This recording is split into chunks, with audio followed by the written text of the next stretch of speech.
Hi students, today we are going to discuss our next chapter, chapter number 6, Wilma Glodean Rudolph. तो यहाँ पर हम Wilma Glodean Rudolf के बारे में पढ़ेंगे। Wilma Glodean Rudolph was the first African American lady who won 3 gold medal in 1960 summer Olympic games in the Italy.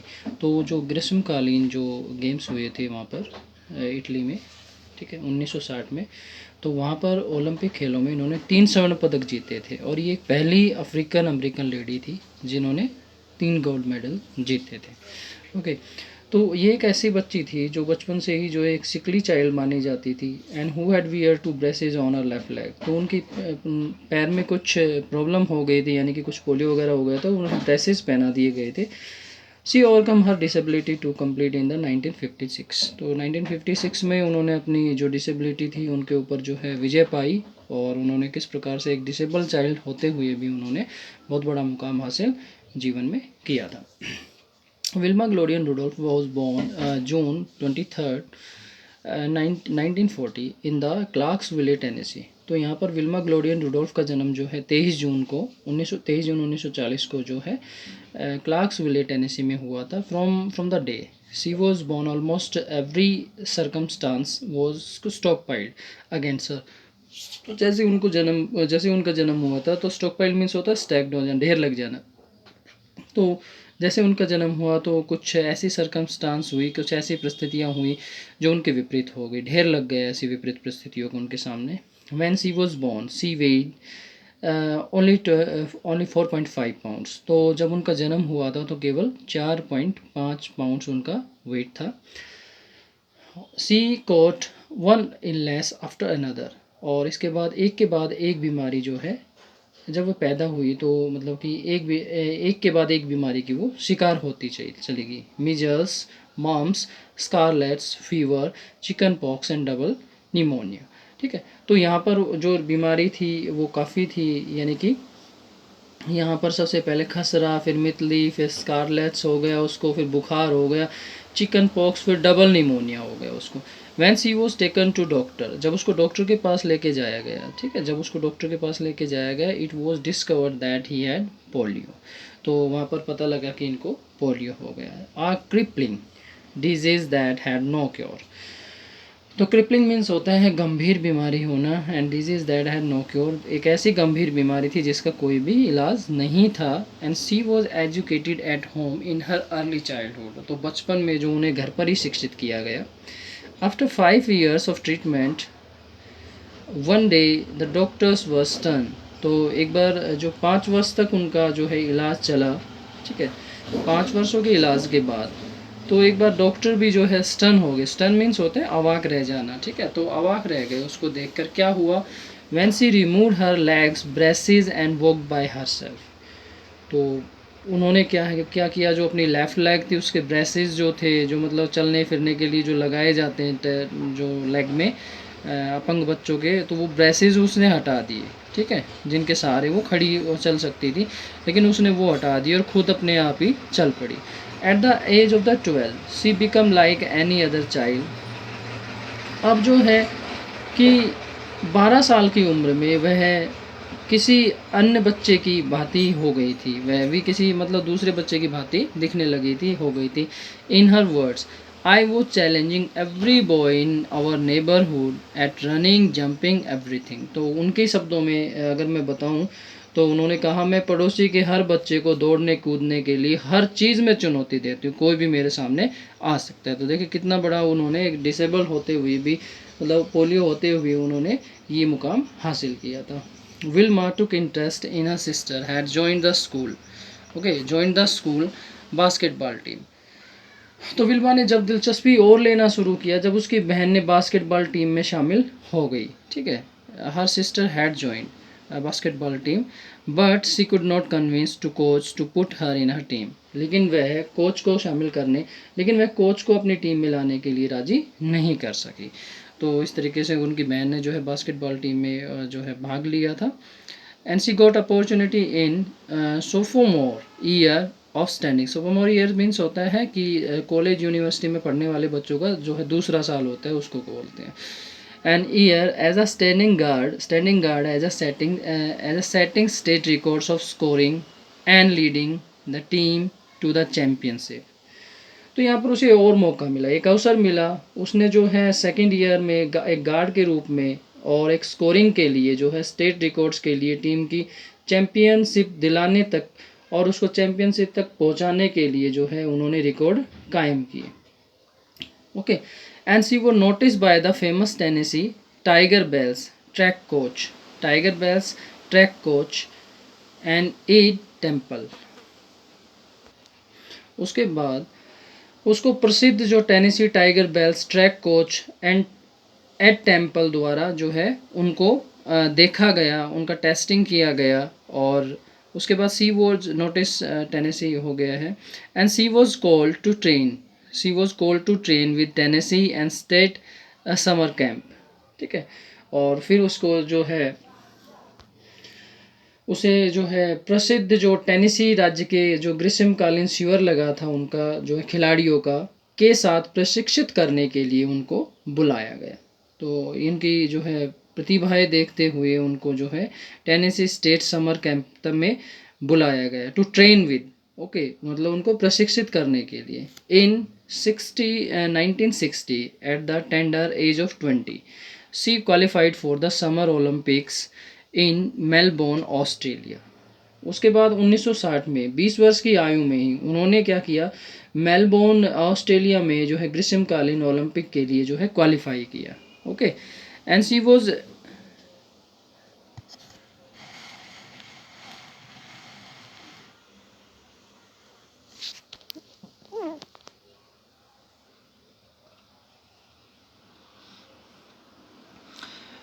in the 1960 at the tender age of 20 of the qualify for the summer olympics in melbourne Australia. तो मैंने जैसे पहले बताया आपको 1960 में 20 वर्ष की आयु में उन्होंने मेलबोर्न ऑस्ट्रेलिया में जो है ग्रीष्मकालीन ओलंपिक के लिए जो उन्होंने क्वालिफाई किया. तो she was won bronze medal in the 4x100 relay.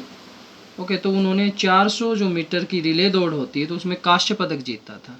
ठीक है, कांस्य पदक जीता on September 7, 1960 in Rome.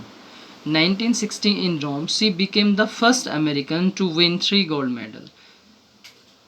medals in the Olympics. और इसके बाद जो है 7 सितंबर 1960 में रोम में वह ओलंपिक में 3 स्वर्ण पदक जीतने वाली जो है पहली अमेरिकी महिला बन गई थी, महिला या खिलाड़ी बन गई थी. Her achievements made her one of the most celebrated female athletes of all times.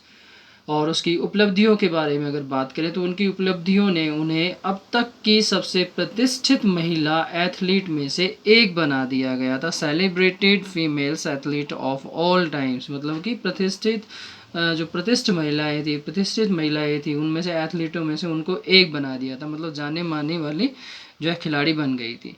C road her autobiography Wilma. ठीक है, उन्होंने अपनी एक आत्मकथा विल्मा लिखी है, पब्लिश्ड इन 1977, जो कि 1977 में पब्लिश की गई थी.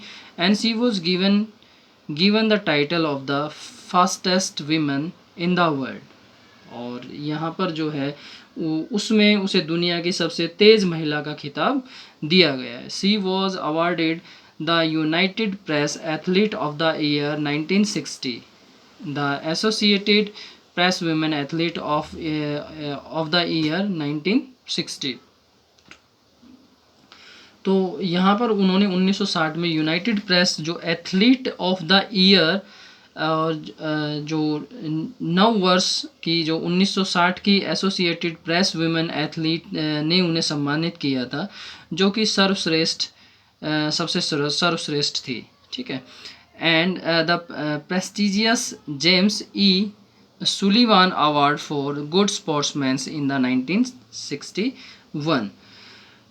देन उसके बाद जो है 1961 में उन्हें जो है जो गौरवपूर्ण जो सम्मान है, जो गौरवपूर्ण सम्मान था, क्या था, जेम्स ई सुलिवान अवार्ड. ठीक है, तो उस जेम्स ई सुलिवान अवार्ड एक अच्छी स्पोर्ट्समैनशिप के लिए उन्होंने नवाजा गया। इसके जेम्स ई सुलीवान जो अवार्ड है उससे एक अच्छी स्पोर्ट्समैनशिप के लिए उसको नवाजा गया। द बेबे जहरियास अवार्ड इन 1962। तो यहाँ पर जो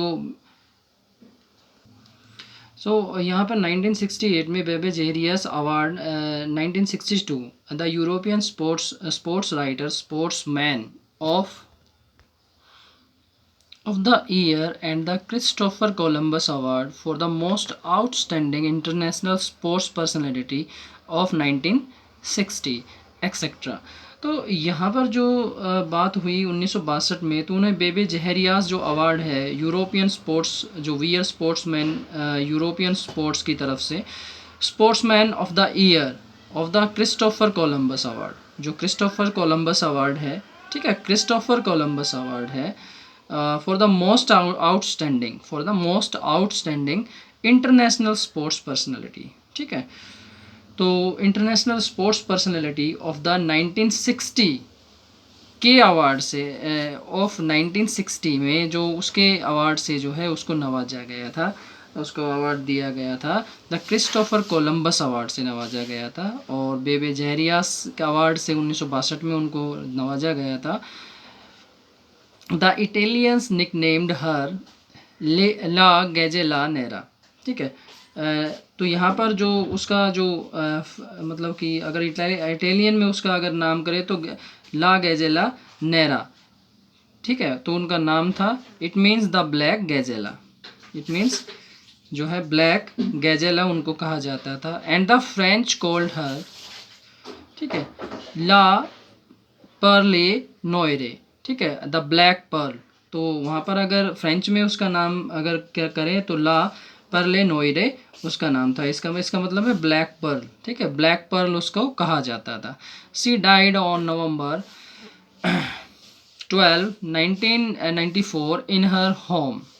ठीक है, तो उसके बाद जो 12 नवंबर 1994 को जो है उनका अपने घर नेशविले जो टेनेसी में था, ठीक है, तो वहाँ पर उनकी मृत्यु हो गई थी। Tennessee for several months she was in the hospital, काफ़ी महीनों तक जो है उनको हॉस्पिटल में रहना पड़ा। And when a brain tumour was diagnosed, और जहाँ पर उसका ब्रेन ट्यूमर का इलाज किया गया था। After that her birthday June 23 is known as the Wilma Rudolph day in the Tennessee.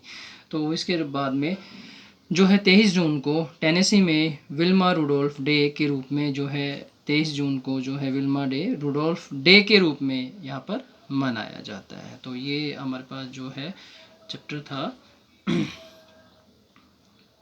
Wilma Glodean Rudolf. Okay.